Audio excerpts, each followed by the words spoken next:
Hello, hi, welcome to Depot. Welcome to Artistic Labor of the Body. My name is Sarah van Dordrecht and I will hand the word to Sophia Rohwetter soon, who will introduce our amazing panel. Thank you so much, Rosa and Gush, for coming with the idea to present your book in Vienna with us. Amazing, you all showed up. There is also a live stream, so hi to everybody who watches online. Just to notice for you, if you speak into the microphones later, your voice will be recorded in the stream. You can also speak in the room. And this is our program. There are lots of events in English. There's an Instagram, there's a newsletter, there is a cafe. So nice to have you, and I wish you a wonderful evening.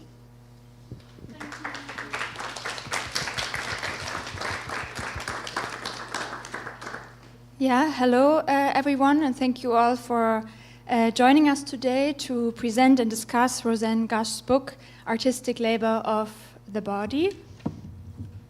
There's only a few examples here, they're very precious.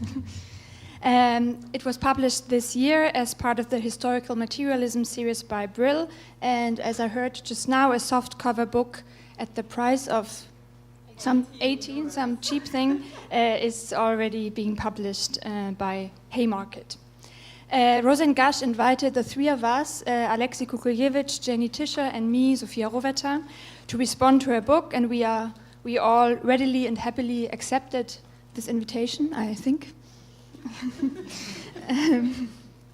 Over the past year, Rosanne Gush has been a great interlocutor for me, including through a reading group on Dagmar Herzog's book, The New Fascist Body, and more recently, just 2 weeks ago, in the discussion of The Commune Form by Kristin Ross.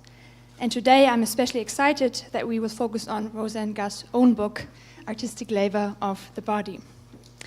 This evening we will proceed as follows. I will briefly introduce all the speakers, including myself, before handing over to Rosanne for a short introduction to the book, and then the three of us will respond with short responses, opening up different themes, but moving across similar themes and contexts that are addressed by the book, before we then open up to the floor to questions from the audience. So let me introduce today's speakers. Of course, first, Rosanne Gush, who is an art historian, theorist, educator, and sometimes artist and curator. And currently she is an assistant professor at the Institute for Contemporary Art at the TU in Graz. And her research interests alight on political aesthetics and theories of global art, the spatial politics of capitalism, artistic forms of geographies of extraction, as well as theories of Marxism, gender, trauma, and memory. Artistic Labor of the Body is her first book, and it builds on her PhD, which she received from the University of Leeds. It explores the body and Theodor V. Adorno's aesthetics in relation to works by VALIE Export and Elfriede Jelinek, theorizing the use of the body and practices that investigate the afterlives of fascism, and we will discuss this in more detail soon. So thank you, Rosanne, for being here and for inviting us. Next to Rosanne, you see Alexi Kukuljevic, who is an artist and a philosopher, a senior scientist at the Department of Art Theory at the University of Applied Arts in Vienna. He is the author of Liquidation World, on the Art of Living Absently from 2017, and he is currently finishing a second book, Like Hell It Is, which focuses on horror and hilarity in art and literature, I think. And then next to me, you'll see Jenny Tischer, who is an artist, author, and educator, and since 2019 has been teaching at the University of Applied Arts, also here in Vienna. Her sculptures, paintings, and installations reformulate principles of form, material, and space from a feminist perspective, and Jenny is particularly interested in the infrastructures of reproductive labor and social reproduction, which through gender, race, and class decisively define the situatedness of the viewer in social space and their relationship to themselves and other objects, which makes her obviously a great respondent to the book. And Jenny is also the co-editor of Backyard Economy, Perspectives on Marginalization and Economy, and also of the anthology Abstraction and Economy, Myth and Growth, published in 2024. And yeah, I'm Sophia Rovetter, and I'm an art historian and art critic currently working and teaching at the Department of Art History at the University of Vienna, as well as at the University of Applied Arts. And I'm currently working on a PhD that, not unlike Roseanne Gush's project, and engages with psychoanalysis and Marxist aesthetics to make sense of artistic practices across different media between 1968 and 1989. And as someone currently working on a PhD, it was particularly insightful and exciting for me to read the book and to be reminded that this project of a PhD can and should be more than a pragmatic step towards an academic career, that it can be ambitious and complex as it works through all the contradictions that in this case artistic labor of the body entails, and how this work can finally take the form of a beautiful book. And thank you, Roseanne, for this insight. Okay, so I hand over to you, Roseanne. Okay. Yeah, thank you so much, Sophia. Also, thank you so much for taking over this role of introducing everyone and also the task of introducing yourself, and thank you so much for your comments. It's really wonderful. Thank you, Jenny and Alexi, for being here. Okay, so I'm going to read a few passages. I hope I managed to navigate my my book. So I'm going to read a little bit from the preface and the introduction, and I'm also going to have slides which are just going to be rolling. So they might not match with everything I'm saying, but they will give you a kind of sense of some of the works, because we will not be able to cover everything in the book, but the slides will also give you a sense of some of the works that I talk about in the book, and yeah, and so please, yeah, bear with the kind of disjointedness of this. I hope it will be okay. Okay, so. I'm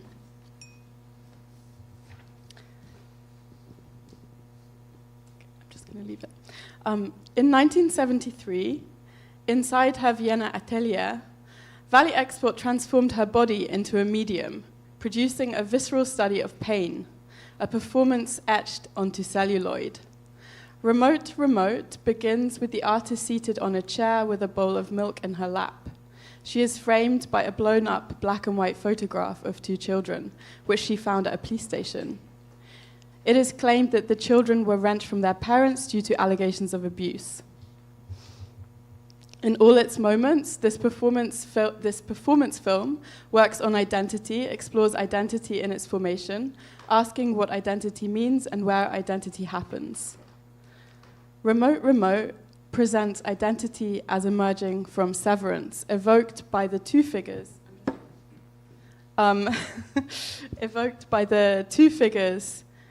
behind export and entangled with self-mutilation, enacted through the act of cutting. As the camera, guided by cinematographer Didi, focuses on the three figures, the photograph of the children and the performer, it moves between each of their pupils. We see the artist pick up an X-Acto knife and cut into her own cuticles. The knife reminds us of how to cut and splice film, how a film is made. The camera rests on this act of mutilation as the ends of her fingers collect blood. She dips her fingers in the milk and then sucks them. The hand that usually grasps or holds or gestures, that works but also perceives, feels, and touches, is rendered useless by this act. A continuous drum roll scores the work, making the length of each cut audible. Artistic labor of the body explores the moment in postwar Vienna from 1968 to the 1990s, when feminist artist VALIE Export and novelist and playwright Elfriede Jelinek produced art and literature that engaged the body and women's subjectivity in a way textured with pain and violence to formally, through an advanced use of new technologies, expose oppression by patriarchal capitalism and the dominance of exchange. The book brings Export's and Jelinek's work into a dialogue with Theodor Adorno's aesthetics. Artistic labor is a term used here to denote the useless social labor described by Adorno in aesthetic theory, realized in the act of creating art. locating a contradiction between this and the concept of expression found in Adorno's Minima Moralia, where he engages with Sigmund Freud's theories. The book theorizes the body's centrality in art, incorporating discussions of instinct and sublimation and non-sublimation, repression, fetishism, and their mediations.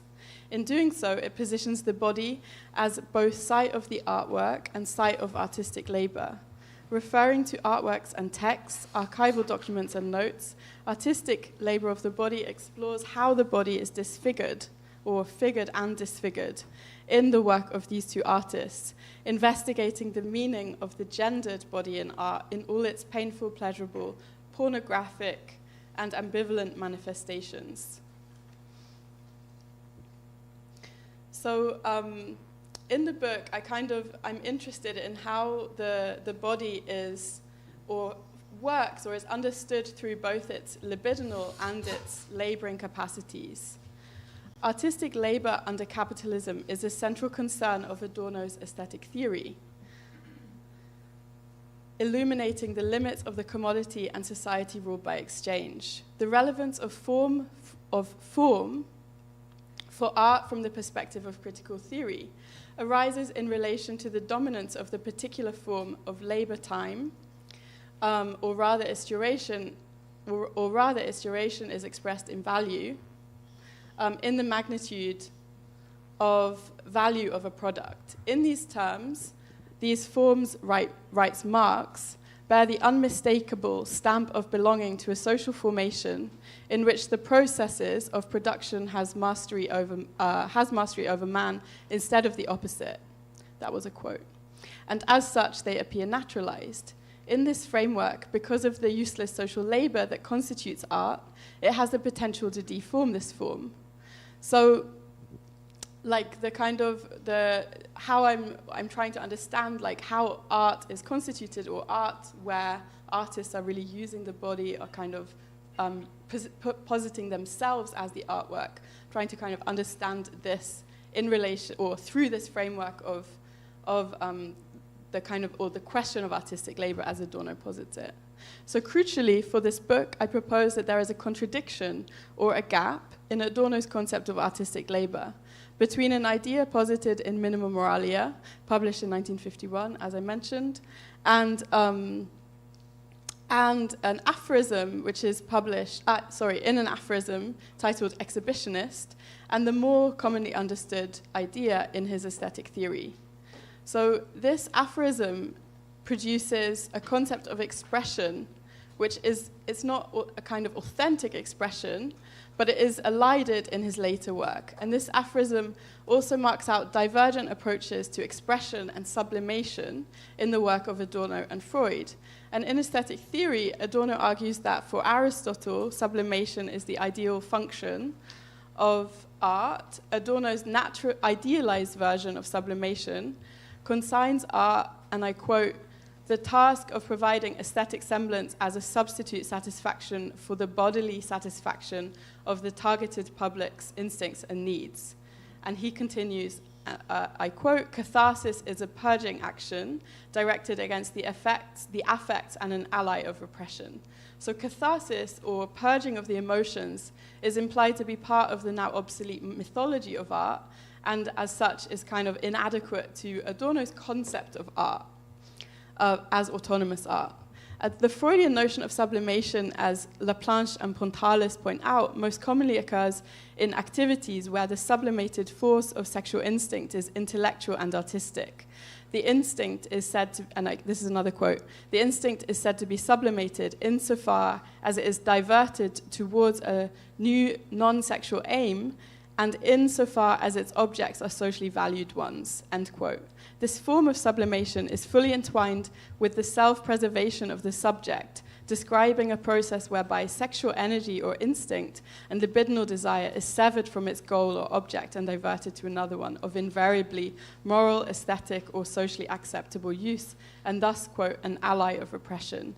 So these activities involving sublimation would supply contented and conforming commodities for the development of culture and its industries. Artistic activity, or artistic labor, in the literal sense, then, conforms to the world. So in doing so, artistic activity partakes in civilizing processes.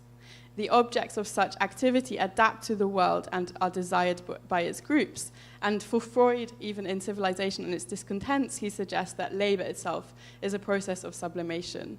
So in this aphorism, in Minima Moralia, which is obviously like very niche and unexplored moment in his oeuvre, Adorno writes that artists do not sublimate. Full stop. In this aphorism, so it's kind of like a very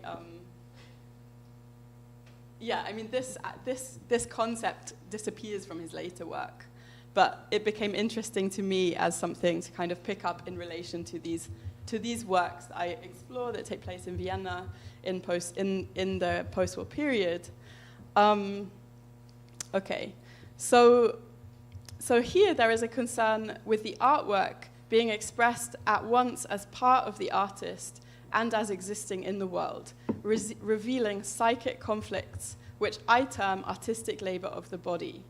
So I want to show that in the book that this significant moment in Adorno's thought allows us to build on our understanding of a kind of concept of expression. And as I said, I kind of use this idea to think through the practices mainly of Export and Jelinek, but also of their interlocutors, and also of like all the like weird and sexist ways that these concepts have been articulated and then re-narrated. And okay, I think I'm going to kind of stop there, but maybe that gives you a bit of a sense of like a small part of like some of what's at stake in my project. And then I will hand the word to Jenny. Thank you. Thank you so much. Thank you so much for inviting me and inviting us here for a respond and for a discussion on your crucial, impactful and significant book, Artistic Labor of the Body, that I've read with great interest. So I start with a short response. It's about 7 minutes or so. What particularly impressed me about your book was the entanglement of the specific historical political context, post-war Austria, against which the works you discuss were produced and performed, with a complex feminist, Marxist, psychoanalytically informed art criticism that on the one hand builds on Adorno's concept of the autonomy of the arts being contingent on its entanglement with social processes with heteronomy. This was a quote. Further analytical refinement takes place through a Marxist feminist reading of Silvia Federici, Lise Vogel, and Marina Wieschmidt, upon others, in order to examine the concept of the body, or, as you later differentiate in the book, between Leib, the living force that passes through the body, and the body as Körper. Resonating with VALIE Export's further artistic differentiations on that, quote, between its own body, Leib, and the object world, between body, Körper, and environmental body, Umgebungskörper. Between the body configuration and the cultural, social, and physical context, there is a secret measure, end quote. She contrasts these dimensions with her own body, as in the series well-known Körperkonfiguration you discuss in the book, thereby situating it precisely where she takes a stand against gender essentialism, stating that, quote, it is a culturally gendered body and a female body, but a body not restricted to being female. In her words, it is used as a code or a sign, used in a semantic way, never used in a spiritual or biological way. Sorry. With regard to Lacan, the fragmentation and objectification of the female body within the patriarchal structure can go so far that the woman herself becomes interchangeable, objectified. An objectification that manifests itself in the symbolic order. This objectification of female bodies, which underlies the patriarchal structure, intertwines with that of the capitalist economy, resulting in an ongoing commodification of the body and human life. You emphasize that, quote, any discourse of bodies needs to analyze the forms of social abstraction in which they are embedded. Forms of social abstraction that align with today's neoliberal, bio- and necropolitical logics which work to isolate and commodify human life, end quote. In the afterword to The New Fascist Body by Dagmar Herzog that you just read, so it's only the afterword by Alberto Toscano, not quoting Dagmar, describes that, quote, bodies are subjected to overwhelming strategies of abstraction, including identification, classification, categorization, attribution, quantification, and ranking. The modalities and languages of abstractions are manifold. In capitalist political modernity, abstraction was often perceived as something that shapes bodies through two registers, putting them to work, capturing them, and controlling them. On the one hand, through the economy, value, and on the other, through politics, citizenships. These abstractions are mediated and justified through processes of racialization and gender assignment. Fascisms can therefore also be understood as forms of application of pseudo-concrete abstractions. Your book demonstrates how, in the artistic works of Export and Jelinek, the bodies produced by these abstractions are not affirmed, just as bodies are essentialized through their inscription into the artistic work process by being used as material.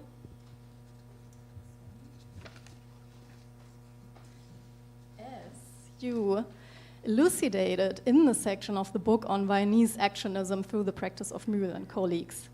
But rather, in Export's and Jelinek's work are produced as bodies, Körper, in the becoming, Leib, through their social relations.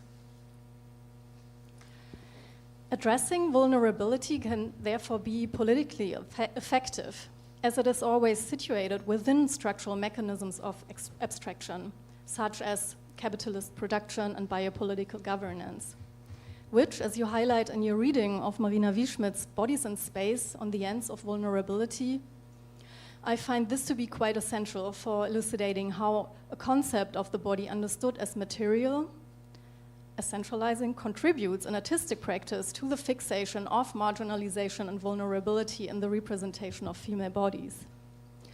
In contrast, Marina points out how essential it is not to reduce the complexity and historically specific processes of exploitation, real abstraction, and resistance, and your book succeeds in doing this exceptionally well. The title of your book, Artistic Labor of the Body, offers us a structural comprehension of the body as social abstraction being worked through in the process of art making. Unlike Freud, it does not describe art making as a process of sublimation, just said that.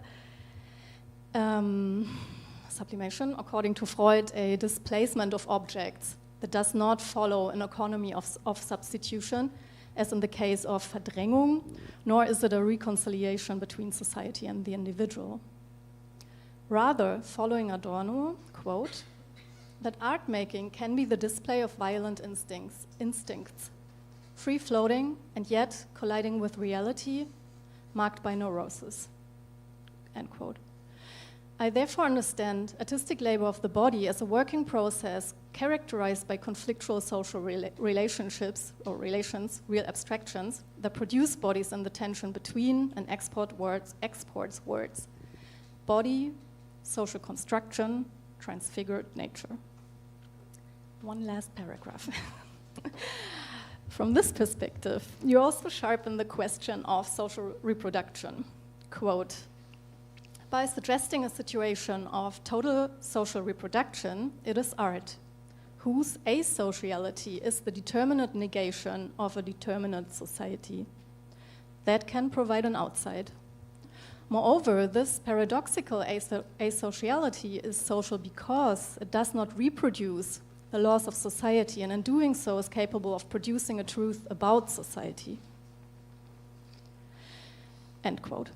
It is social because it, for example, in the work discussed in chapter 5, against innocence, or on fascism's use of women, Jelinek's Lust interrogates and challenges the social relations defined by real abstractions, like in this case, property and marriage contract, and does not perpetuate patriarchal habits reproduced within institutions, like in the family, through property relations and as gendered divisions of labor and privatization of care.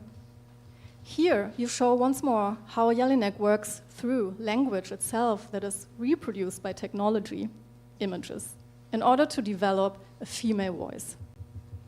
Thank you.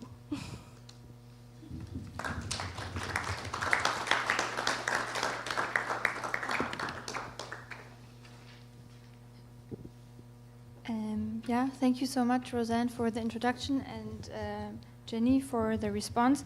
And in my response, I will actually also draw on a text by Marina Wischmidt that you already mentioned, Bodies in Space, that Roseanne discusses in the introduction of the book, and I think which provides a good counterfoil to what you're doing in the book. Not her text, but the argument she makes in the text. Artistic labor of the body brings together the body in its laboring and its libidinal capacities. Roseanne writes at one point in the book, and she also just actually read it. That is, it brings together Marx and Freud. And it does so in the first chapter, specifically via the concept of commodity fetishism, discussed in relation to VALIE Export's early expanded cinema work Tab- und Tastkino, which we also saw at some point, and more generally throughout the book via Adorno's conceptualization of sublimation. By bringing together the body in its laboring and its libidinal capacities, the book also intervenes in certain body politics within current feminist discourses, which tend either to shift away from the laboring body and towards the psyche, or to understand the body as material, physical, vital, and animated in an insistently empiricist register in which the body functions as a form of pseudo-concreteness that necessarily elides the question of how and why such bodies are produced and mediated. I would like to situate Roseanne's understanding of the body at the intersection of its laboring and libidinal capacities against this latter tendency.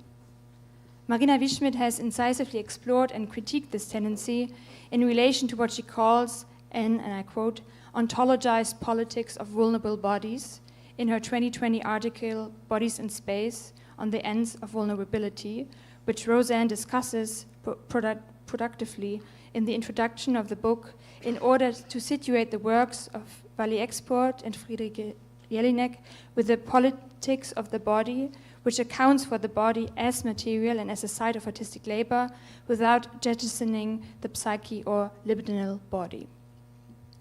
I want to briefly outline Wischmidt's critique of an ontologized politics of vulnerable bodies before addressing how the understanding of the body put forth in the book opposes such a politics of vulnerability by reminding us that bodily precarity is neither reducible to vulnerability nor fully recoverable. Marina Wischmidt's critique of the politics of vulnerability starts from the observation that the body has become a key heuristic in much contemporary critical and feminist theory as well as in the arts.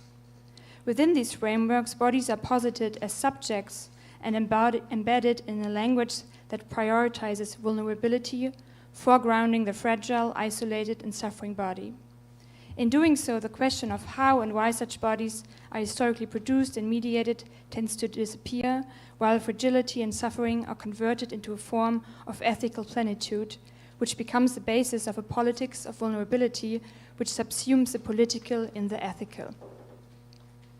And I think this subsumption of the political within the ethics is also an important point in the book. For Wischmidt, the body in these accounts often functions as a form of pseudo-concreteness that displaces attention from the real abstractions organizing contemporary social life and offers a politics based on a notion of agency built around bodily fragility, in which bodies are treated, and I quote from Roseanne, as pre-political and self-evident. Against this, Wishmet insists that the body must be understood as thoroughly historical and social, less a given ontological substrate than a privileged instance of the social abstractions that organize our lives and bodies, such as capitalist production by political governance, and I quote Roseanne, mechanisms that produce and sustain the managed vulnerability and precariousness of people designated as bodies. Following Wishmet, Roseanne writes that, and I quote again, any discourse of bodies needs to analyze the forms of social abstraction in which they are embedded and to address the systemic origins of their precarious and vulnerable conditions. Artistic labor of the body does so by analyzing the use of the body as material in the work of Export and Jelinek, emphasizing the structural role of gendered relations. More precisely, the book looks at the ways in which the body is figured and disfigured as fetishized object, as commodity, labor power, and pathological comportment, posing that there is no possible, non-painful, unmediated experience of the body. These analyses of the artistic labor of the body are framed by the overall question of what art can tell us about gendered experience in relation to transformations in labor relations and subjectivation, and by the historical political context of the artistic practices discussed, that is, in relation to the afterlives of fascism and effects such as shame and repression, in a society deeply marked by the disavowal of the past, a disavowal of history as such. Roseanne's book is oriented towards the reinscription of history in our understanding of Export's and Jelinek's work. Their works bring, as she writes, and I quote, the cuts and scars into reality, on the body, inscribed as a site of conflict for the unresolved social and psychic trauma and tension, end of quote. Cuts and scars, and more generally the language of wounds, perhaps opposed to the language of vulnerability, is one of the many sides in which Roseanne accounts for the body in both its laboring and libidinal capacities. The language of wounds is explored through Elfriede Jelinek's Die Klavierspielerin, weirdly translated as the piano teacher, I think, as well as VALIE Export's triology of body material actions, causalgie, hyperbolie, and asemie. Jelinek's language of the body, as it is rooted in negative affects such as shame and masochism, and VALIE Export's language of pain, characterized by the split and the pathological, which extends to measure and code in other works, are read through or alongside Adorno and Horkheimer's interest in the body, which chart a subterranean history of the body, marked by the distortion of the drives and the brutalizing effects of the labor process. As Roseanne writes, quote, both artists, with the politics of opening the wound, of staying with the negative, propel a thought process resonant with Adorno's own. End of quote. Such a negative politics of opening up the wound confronts the possibility of pain, central to the politics of vulnerability with its idea of a shared common affectability, with an actuality of pain.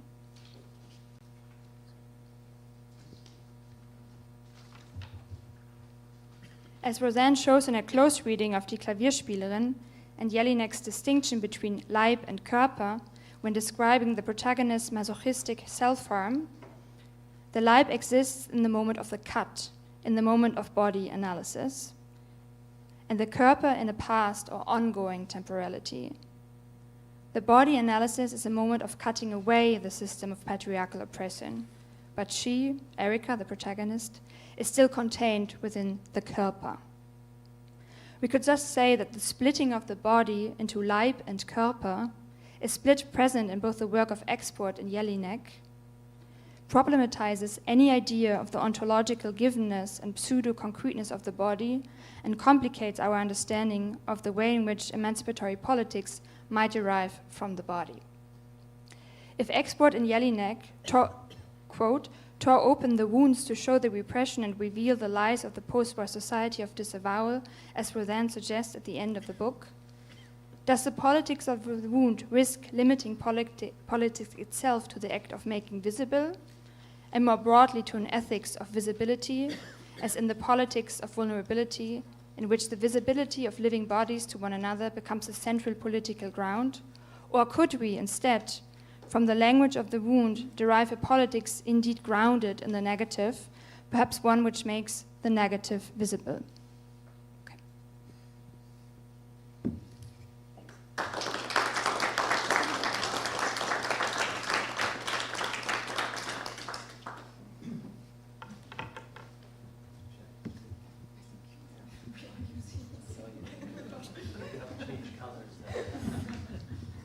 Yellow. Yeah, well, thank you, Roseanne, for this, really, wonderful and very complex book, and I think all of us actually, interestingly, have sort of focused on a similar problem, namely the status of the body, I think, in the book. And the shattering of the body, we could say in particular, you know. So let me just hop right in. And I think in particular this idea that Sophia raised of the actuality of pain, I think is a really interesting formulation, and I think key to the approach. But okay, so in the artistic labor of the body, Roseanne places us within what she terms the chasmic open wound of modernity. This wound is chasmic because it is a cut that fails to close. It is not a scar because it has failed to heal. To attend to this cut is to attend to the, quote, the unhealing modern world. The body as it is approached in this book is the body of the wound, the body that is divided, and as divided, often quite literally cut, as in exports remote, which you started with nicely, but we could also say that this is also manifest within Jelinek's, poorly translated as the piano teacher, where she herself is also a cutter. So the body that is divided and as divided becomes antagonistic to the form of its containment. To think the body as antagonistic to its form, the body divided by pain, Roseanne turns to two specific bodies of work, that of VALIE Export and Elfriede Jelinek. Both Export and Jelinek take the body, as we've already heard, as material. Now, to take the body as material gives a twist to Peter Weibel's claim in On the Possibilities of a Non-Affirmative Art, that the human body, the Körper, becomes the medium, the artwork. He writes, and I think in many ways the book is sort of returns and is dwelling with this, an attempt to read this passage. So he writes, centered in the body, Leib, and in the world, the body, Körper, is the artistic medium.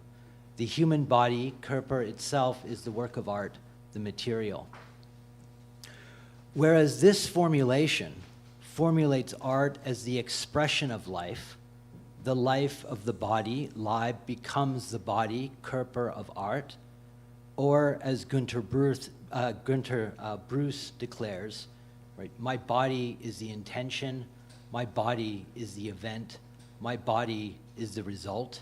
Right? And we could say Weibel is in some sense giving in a reading of this passage. Yet the life at issue in the body, as it is conceived within the feminist practices of Export and Jelinek, approaches the body, we could say, as divisive material. It's the divided body.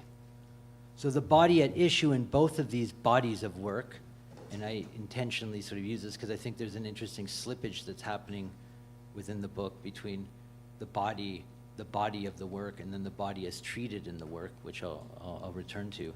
The body at issue in both of these bodies of work is the body that labors and the body that desires. The body is inscribed into history in and through labor and desire, through the social and the sexual relation. So the body, as it is conceived in the book, is the material bearer of these two fundamental relations. Each body only becomes a body by embodying the stigmata of class and sex. We could maybe say also race, because you've referenced this book by Lloyd, but fundamentally here, because this is the focus of export in Jelinek, it's class and sex. This is, we could say, and these two relations, the class and sexual relation, then we could say is the source, I think, for Roseanne, of the body's antagonism to its present. So the artistic labor of the body consists in the production of a body of work that treats the body as a kind of artifact, visual and textual, of a violence done to bodies by the social structures within which they are embedded. Roseanne, through her analysis of the works, through her analysis of works, and through her analysis, we could say, of the three moments of the body as it's manifested within the work, as we saw articulated, for example, by Bruce, intention, event, and result, right? Roseanne's analysis shows that these three moments do not form a unity. Right? So that the body that labors, the body of work, so on the one hand, the body that labors, the body of work, the artwork, and the body treated in the work, in other words, do not form an expressive whole. Perhaps we can even say they no longer belong to the same body, or they are not the same body. Rather than the expressive identity of Körper and Leib, the artwork then marks either a Leib that is not a Körper, and we might say export in the body according to geometrical method writes, the body, Leib, is not to be compared to a physical object, but to a work of art. Right? So on the one hand, we have a Leib that is not a Körper, which is the work of art, or we might say conversely, the Körper is presented as leiblos, right, in the case of Jelinek. Right? I'll return to this at the end, because I think this is maybe something that you touch on in the book, but maybe be interesting to see you develop in conversation. So the place of expressive identity of Leib and Körper, of Leib and Körper, we could say of Erlebnis, the lived experience of the body, has become the invisible structure of everyday life. This is the problem that is explicitly treated in Roseanne's really insightful analysis of VALIE Export's film Unsichtbarer Gegner, right?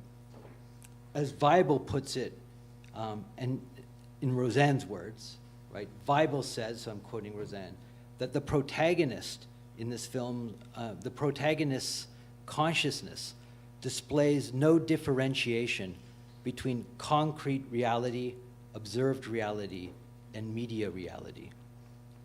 So the protagonist, Anna, experiences a schizoid breakdown of the endogenous and the exogenous, of what is internal and external, which leads to an unstable structure where it is impossible to decide if one's experience of the body is the product of the body or the body the product of the experience.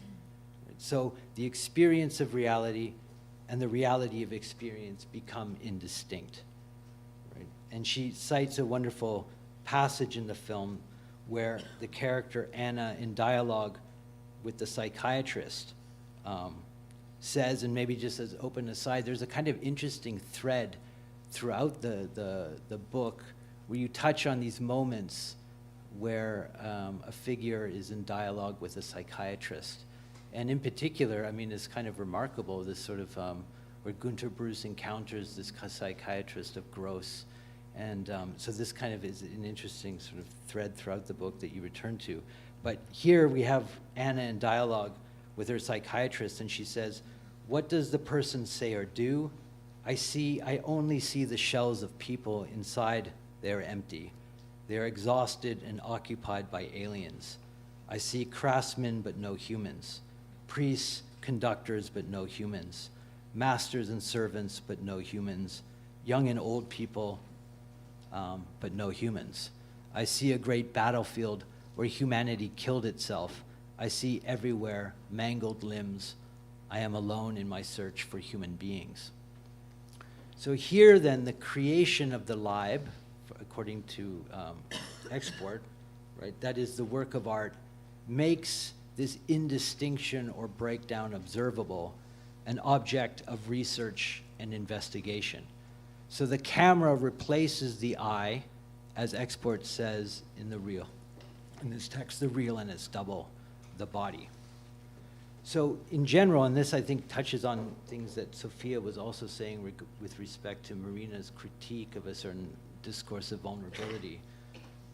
Both these artists, by treating the victimized body, that is the suffering body, the violated body, both of these artists, we could say, construct bodies of work that address in and through this wounded body, the wound of Austria's complicity in fascism. So this is maybe an undercurrent of the book that hasn't been addressed explicitly yet. And so they address the historical wound of Austria's complicity in fascism by shattering, we could say, the post-war revisionist historical narrative that Austria, with the Anschluss, was itself the victim of German colonial aggression.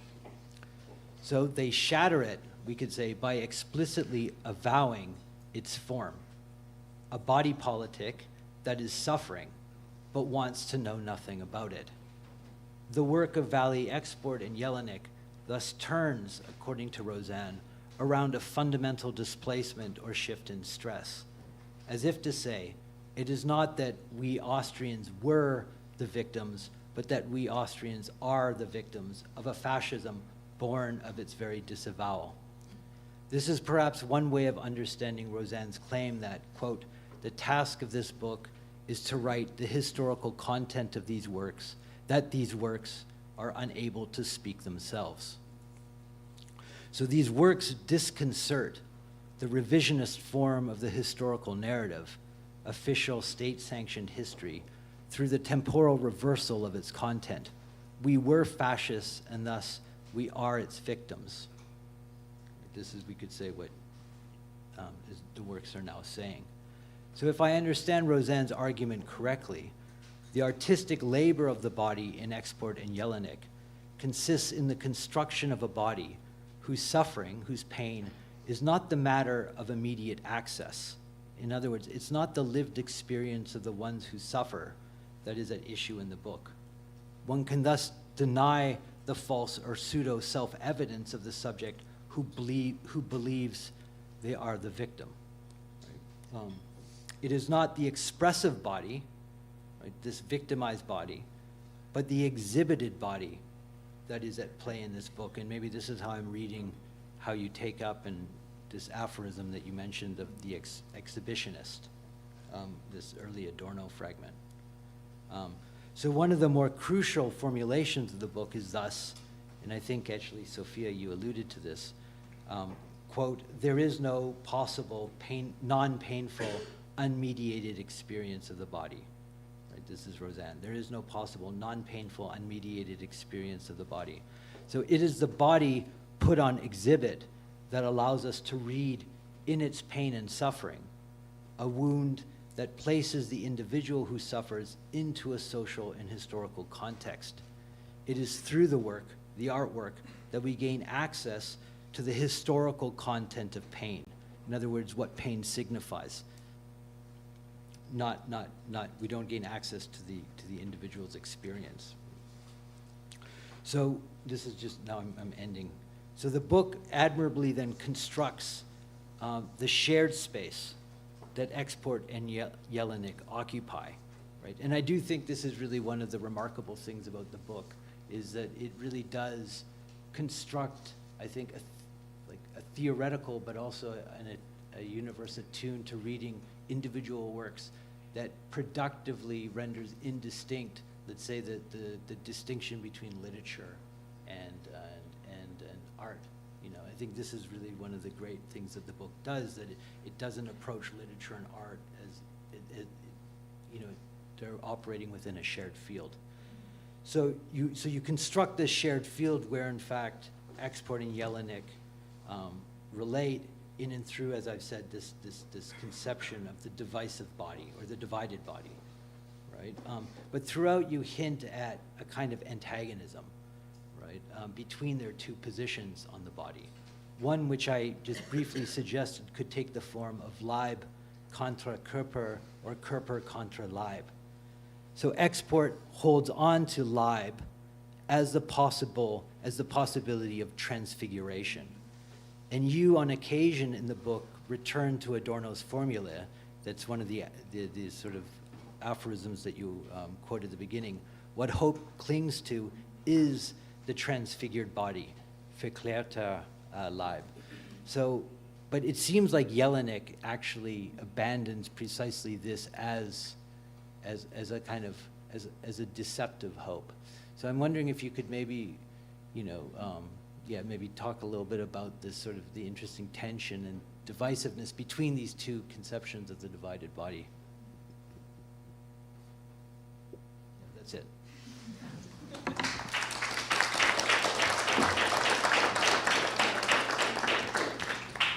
Thank you so much. I feel like there's a lot to deal with, but maybe, thank you so much. I'm really, I feel very privileged that you've all read my book so closely and like really kind of articulated amazing responses to it. Maybe I'll start with your question, Alexi, because I think this was like, also thank you for really, I think you really articulated in a very interesting way this kind of divisive body, which is, perhaps I didn't even articulate it. I think, you kind of also read the book more than I could, you read into the book like more than I could say about the book. So, and I think this Leib Körper is kind of like posited in the middle of the book, mostly, but obviously it's like present in their work. And when I was initially researching these two bodies of work, it became evident to me that this differentiation within the concept of the body existed in the German language in a way that it didn't exist in the English language. And therefore, in the German language, we have this kind of sense of body as Körper, which is more like a kind of a physical or a brute aspect of the body, and the Leib, which also, I guess, is a more like theological concept, and which export like reframes and then kind of thinks through as a way of thinking about transfigured nature, which Jenny also articulated. And I think like I did this quite weird thing with my PhD research, which was to take like an idea in a theoretical framework and then try to engage with it in relation to an artistic and a literary practice. And I was very lucky that my supervisors, my doctoral supervisors, like allowed me to do that, because I think this wouldn't happen everywhere. So, but what I was really interested in through this kind of understanding of through coming to think about the exhibited body, or also what I think you all alluded to, the body, the working on the body as a kind of artistic labor, which is in the title. That's a kind of like main, I think, like idea of the book. How this actually played out in these practices. And then obviously you can't make a coherent framework when you're looking at different figures who have different ideas, but there were these moments where, so obviously Jelinek is kind of, doesn't really have, I think, a transfigured body, or the hope, she's maybe lost the hope in Adorno. Adorno has this this kind of passage at the end of Negative Dialectics, which is really important, actually, where he says what hope clings to is the transfigured body, and what it refers to is a kind of like moral feeling after Auschwitz. So it refers to the Holocaust, and what he actually never developed in his work was a kind of a feeling or a sense that would be a kind of transfigured that would relate to a transfigured body that would prevent Auschwitz, from happening again. So that's like something, it's also a kind of aesthetic idea in negative dialectics. And obviously it's very central to his kind of idea of the body, so I became interested in it. And then it kind of aligned with some of these ideas in VALIE Export's work, which I found really interesting. I didn't know that existed before I started doing the research. Okay, but so I think to kind of answer the question more concretely, I think I would just agree with what you said, actually. Yeah. Or did you want to add something, or? Yeah. Maybe it would be taken up also via what Sophia was saying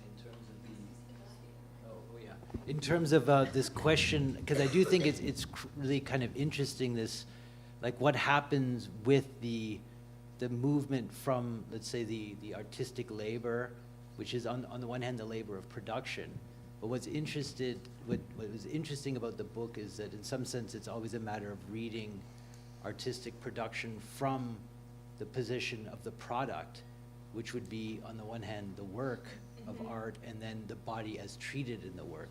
So in some sense this, so it's really the body, interestingly, the body as product, right, as the constructed body is, at least in how I was reading the book, really comes into the foreground. And so it really is a way of severing, let's say, the work of art from this expressive relation of as being, like, I think, which you also did a nice job of seeing it, identifying Adorno's reading of sublimation in your introduction. This could be an example of the expressive relation of the body. Whereas, and this then breaks with the idea of the depiction of a suffering body is thus not the suffering of the artist's body, right? In other words, it's a constructed body of suffering, and that provides a very different insight. Maybe you could feel like that's also what you were stressing, and is, maybe you could talk a bit more about that, or you want to add? I just wanted to say that I also found it interesting with I think the notion that you started with, Alexi, was that it's a wound and not a scar, so it remains, it's forced to remain open or something. So what do you do if you have think about it like a politics of the wound? What could that entail? And I think my question was really in relation to, and maybe it would be interesting if you could talk about this more, and to also extend on the question that Alexi asked about the difference actually between Jelinek and Export, because it seems also they have different relations to, let's say, the wound, or actually the scar also pops up, and to kind of, maybe it's interesting to also relate that to their different relation to the category of woman also, and their own like different feminist engagements, because I thought it was super interesting that in the conclusion of the book you reflect on the title of the book, and you say it was a conscious decision not to have feminism in the title of the book. And I thought that was an interesting it was, because I didn't even think about it when you brought it in the conclusion. I was forced to think about what are these real feminist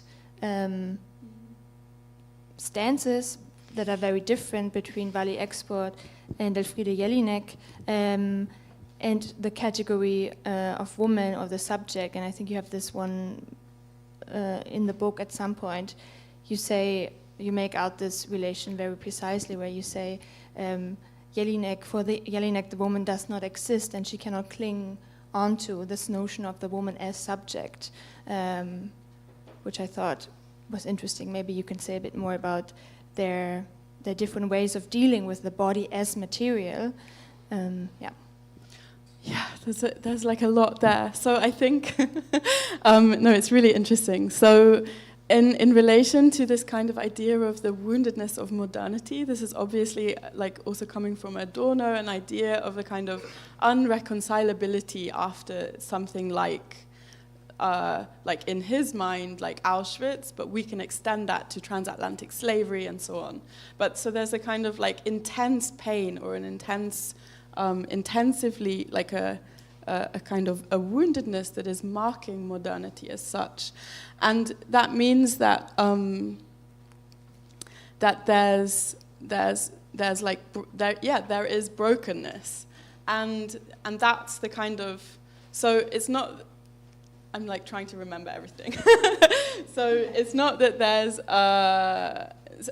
and then I think just to kind of, so I think both of these artists are kind of like starting from this position, yeah? So also in this context, also in relation to a history of patriarchy, of capitalism, of fascism. And what I became interested, so maybe just I'll do a few detours, like I became interested in how VALIE expert and Elfriede Jelinek's feminism of the 1960s and 70s and 80s is really concerned with the additional, from my perspective, with the addition of a history of a kind of chauvinism that is present in a fascist society that isn't, it's not explored in the same way in the Anglophone context, to my knowledge.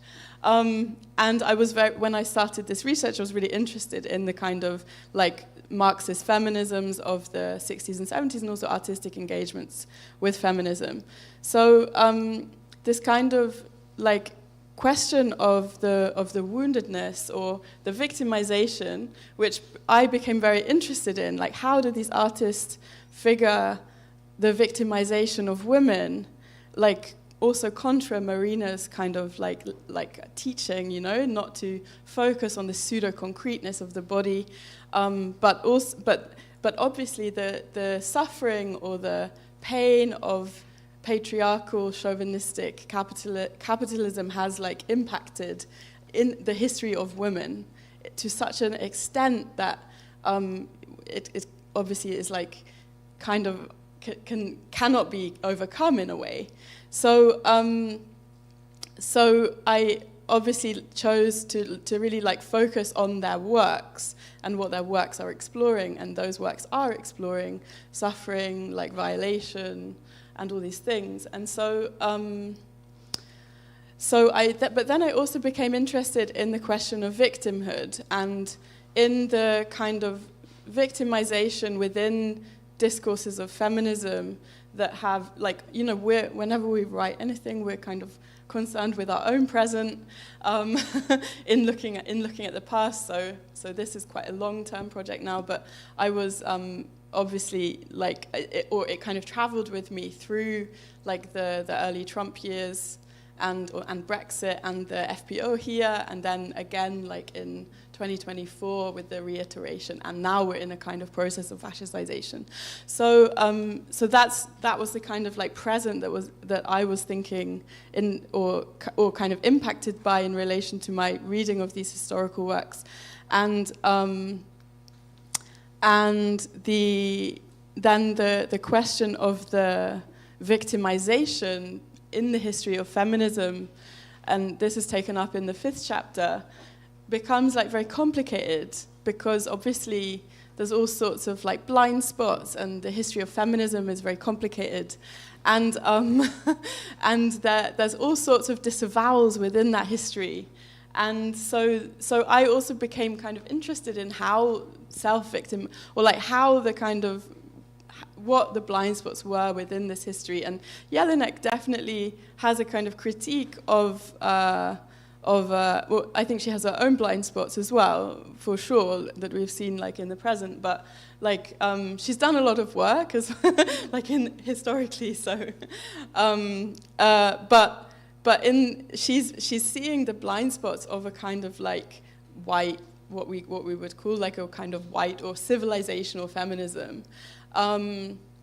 Within the context of post-war Austria, where women were obviously like just as much perpetrators, or in a sense, or in some sense, even though they were like relegated to the background, but women were just as much part of the fascist machine as, or to some extent as men. So kind of became interested in how this debate like played out over the years and the kind of moral panics that were taking place in relation to the histories of pornography. Pornography was not in my like not in my kind of mind when I started this project, but it kind of kept recurring, like the psychiatrist.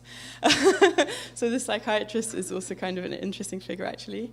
But so the victim, there are all these different layers of victimhood that kind of like reverse, and I think I became so.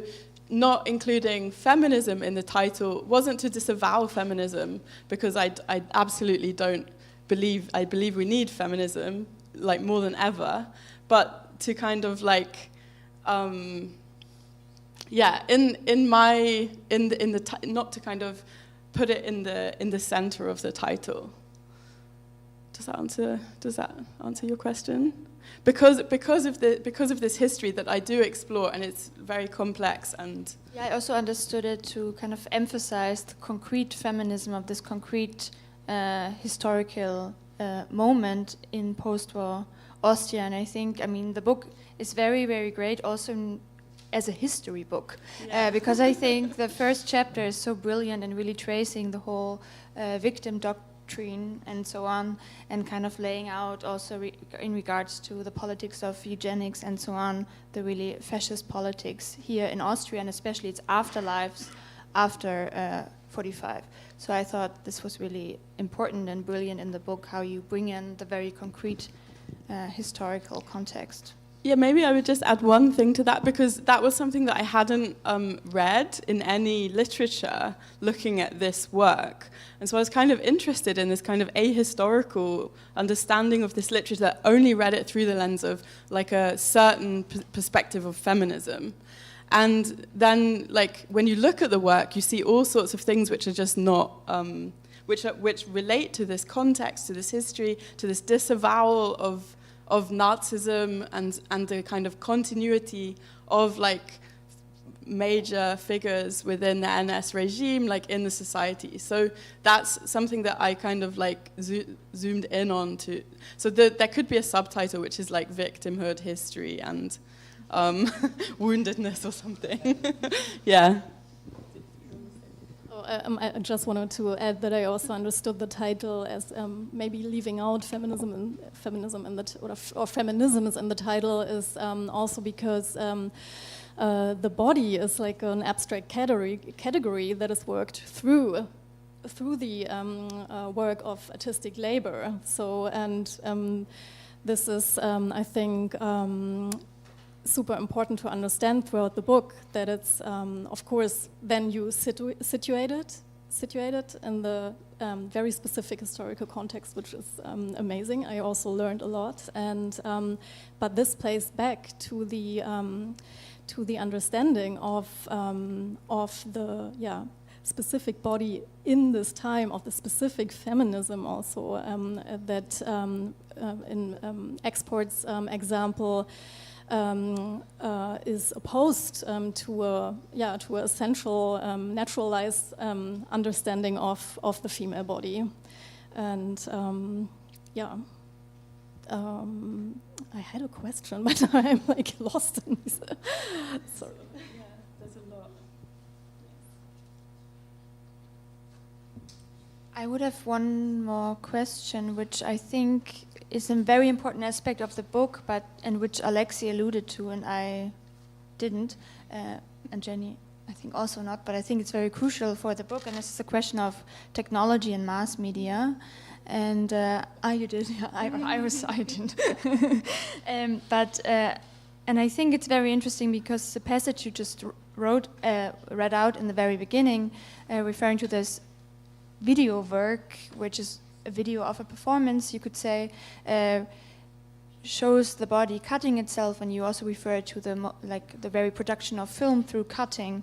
And so there's also, because Alexi also mentioned this, the way, which is very amazing, how you move between the different media, but kind of the body as it is kind of becomes a site in artistic production, in artistic labor. In the work of VALIE Export is always mediated through different media, whether that is in the Tap and Tusk Kino, kind of bringing back in the body to the very space, as you see here, or kind of closing in the body in the screen. And I think this might also relate to the question, or this, I think, good framework that Alexi brought up about the body as work and the body in the work, but they're always mediated also through the kind of technological means in which the body actually works and in which the body is also exhibited.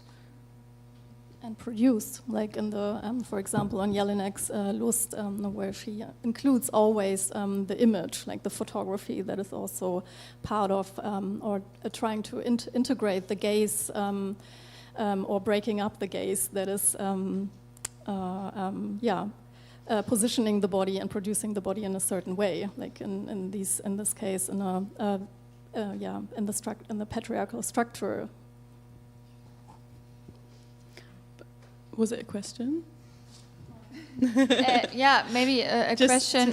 Maybe Alexi could also say something about this question of the body as work and the body in work in relation to the question of technology and like the technological mediation of the work and the body, but more generally in the way that you brought in maybe the question of technology, mass media, in relation to also the psychic body and kind of schizophrenia and so on. I think it's an important part of the book and was very interesting, I think, how you brought in the question of the mass-mediated culture industry.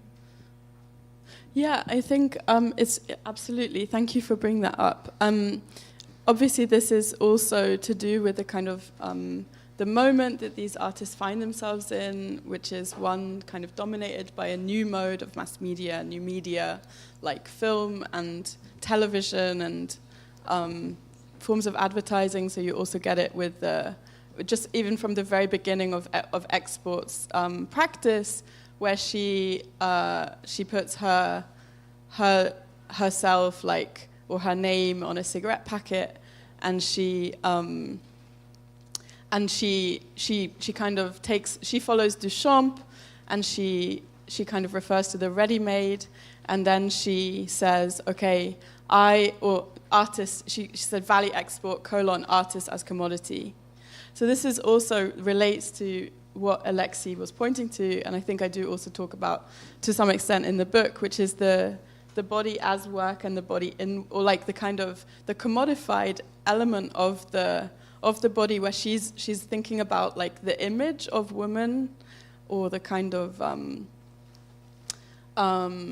maybe also the reduction of women to an image that is used to sell commodities, and but also the kind of like reification of human life through capitalist processes that kind of reduces us to forms of labor power, and so that was the kind of the framework that I was working with, also in relation to a history of Marxist feminism, and that I found very interesting in VALIE Export's work, but also in Jelinek's early work, which I didn't include.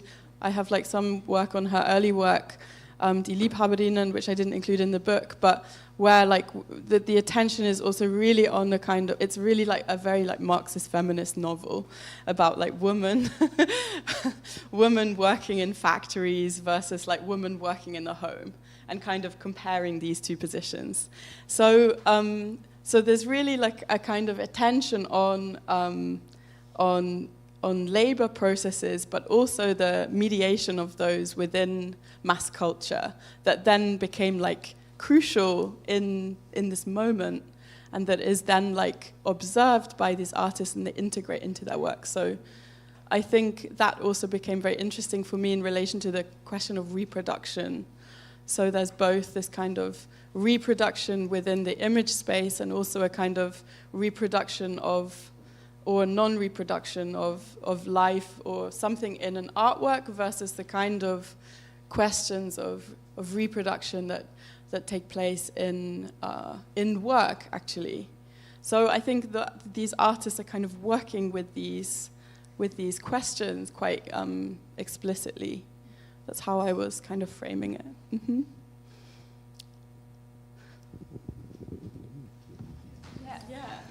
We are ready to open up the floor to any questions, and we don't expect you to have read the book, so feel free to respond to anything. I haven't read the book, and so the question is maybe because I'm kind of like struck by all this, the word body. I never heard it so much, so many times before, I think. It was like this, and then there's this, I was finding interesting with this Körper and Leib idea, which I bring together, and then there was this wound and the pain and the suffering, and this kind of like combination of words, I'm a bit missing also like the idea of actually religion. Because like this was also the part, of course, like then after Nazism in Austria, of course, it was still this super Catholic country.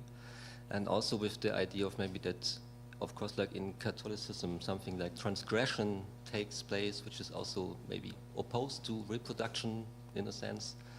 Yeah, and then also I think about this word with this victim, because like this is like in German it's Opfer, but Opfer also means like this, also victim, but also sacrifice, which is then something different. Also, this is also a topic with in the like situation of post-war Austria, and also combining with the two artists. Yeah, I do go into the kind of like the blasphemous aspect of the use of the Leib or especially the use of the Leib, not the Körper so much, and I think this is definitely what is being spoken to in some of this work. So it's kind of like trivializing or pointing at this kind of that culture. Yes.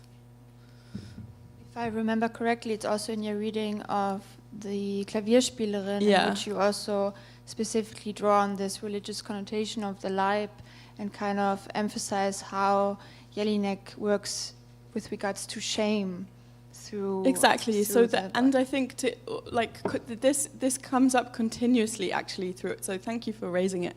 There are so many things that I definitely didn't manage to raise in this session. So yeah, I think that the kind of like positing of a kind of position of woman as in this kind of Catholic or maybe even just Christian sense as a kind of innocent figure who's kind of untouched by the world. This is something that's really criticized in their work, and as a kind of also in relation to how both artists. Sorry, Sophia, I didn't answer your question in relation to the idea of woman, but this is certainly present in how these artists are also kind of conceiving of or conceptualizing woman in relation to questions of feminism at the time, which also, because obviously in the kind of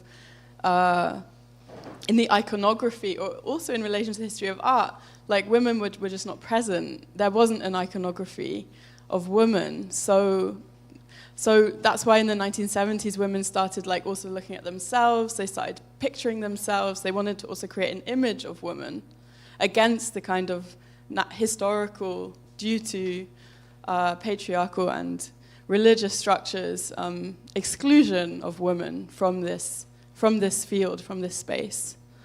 So this is operating, I think, on a few different levels. Yeah. Since the language of the open wound was so present in today's presentation, I just wanted to ask if like Freud's mourning and melancholia has any significance to you.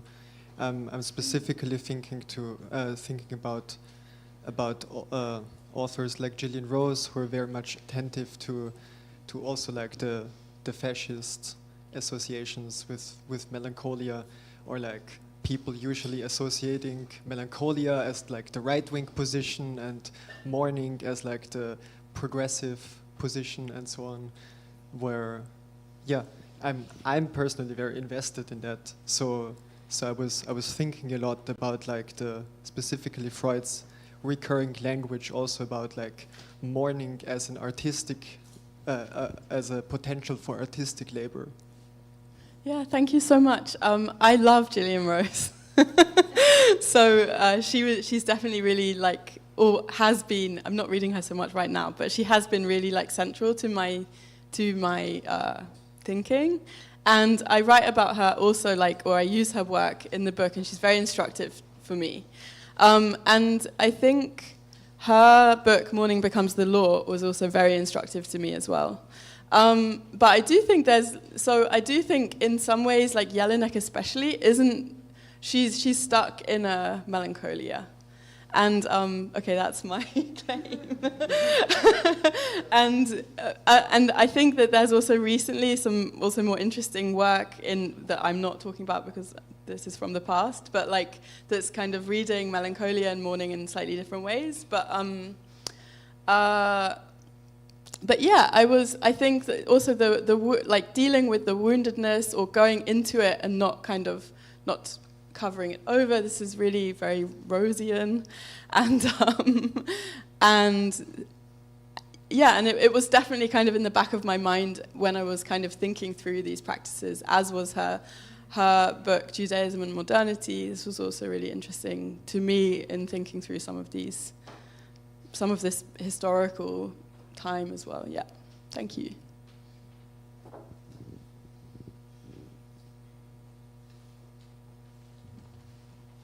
Maybe we could have time for one or two more questions. Yeah, thanks. I would have a question concerning something that I think Alexi said, and I'm not sure if it was a quote and if I understood correctly, so still I try. That the content, the historical content of the work has to be written by you. That's what I understood. And I understood it as related to that the, say, structure of the wound and of the wound, the opening of the body, that you read it as a kind of, I don't know, not a metaphor, not an allegory or whatever, a kind of homology perhaps to the opening of the, perhaps not wound, but of the hidden wound of Austria's participation in fascism. If this is halfway correct, then my question is, what understanding of this historical work is this? Are then the artworks kind of symptoms? And, well, okay, that's enough. Yeah, thank you so much for this question. I think it's really interesting. So I think I would really err away from seeing the artworks as symptoms, but I do think that I kind of like wanted to try to I think if you're an art historian or theorist or whatever, you want to try to say something about art that it doesn't say, that beyond, or you want to be able to articulate something perhaps beyond what it says itself. And so I think my intention was to really try to think about that in terms of like how can I read its historical content into it in ways that it maybe like doesn't quite, or in ways that are elided in other contexts perhaps. But I wouldn't say that the work is I wouldn't reduce the works to symptoms. I think they're still artworks. And I was really interested in retaining a concept of art. So not simply reducing art to phenomena or like random things, you know? So I wanted to kind of like work, that's why I wanted to work with Adorno, to kind of think about contemporary art. And I think this is a challenge that this work, like it challenged me. It kind of challenged me to do that because lots of contemporary art or history of contemporary art loses a concept of art in that sense, perhaps for good reason. So I think that's a question that we could think about, and perhaps the art historians in the room would have things to say about that. Perhaps also you, but like yeah. So my idea was to try to retain this concept of art that doesn't reduce art to a symptom, which is why I try to read the body as work and a body in the work. And I try to focus on the works as artworks, as artifacts. And that's why I think, well, thank you, Alexi, for articulating this so well. The body becomes also a kind of artifact, even if it's like in all of these different processes. So I would try not to say that they are symptoms, but history is or reading this historical content is kind of like adding, that's also within the concept of art that I was working with. Yeah, thank you. I hope I answered your question.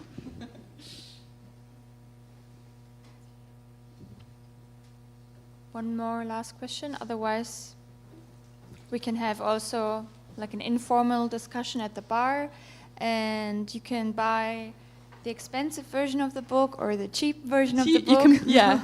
So I would also really like to say thank you everyone for coming. I appreciate it so much. And also, there is a cheap version of the book which isn't printed yet, but it will be printed. And I think you can even pre-order it now. I think it will not be printed until November.